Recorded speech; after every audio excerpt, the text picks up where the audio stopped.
In today's video, I'm going to teach you how to build the WooCommerce shop and products archive in WordPress Elementor. We're going to create this archive template directly inside Elementor's theme builder so you can control how your shop and product archive pages look across your website.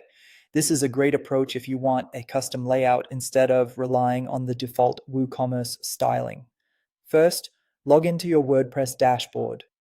Once you're inside the admin area, head over to the left-hand menu and open Templates, then select Theme Builder. This is where Elementor lets you build key site parts like headers, footers, and archive templates.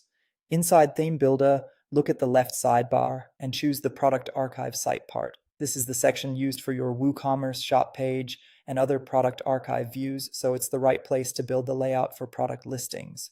Next, click the plus icon or use the Add New button in the top right corner to create a new product archive template.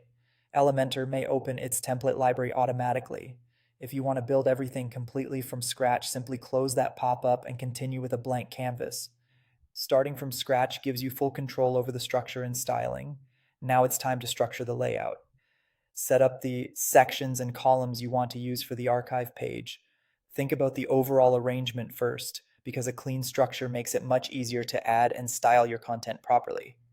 This layout will act as the foundation for your shop page design. After that, add and configure the products grid. This is the main element that displays your WooCommerce products in the archive. Place it into your layout, then adjust the settings so the grid displays products in a way that fits your design. Depending on your store, you may want to pay attention to spacing, column arrangement, and how many products appear within the layout. Once the grid is in place, move on to styling the product presentation. This is where you refine how the products actually look on the page. Adjust the visual settings so the archive matches your branding and feels consistent with the rest of your website. Take your time here because small design choices can make a big difference in readability and overall polish. Finally, when you're happy with the design, publish the template and assign the correct display conditions. This step is important because it tells Elementor where the template should be used, such as on the main shop page or product archive pages. After saving those conditions, your custom WooCommerce archive should be active. And that's it. You now have a custom built WooCommerce shop and products archive template in Elementor ready to showcase your products in a more professional and tailored way.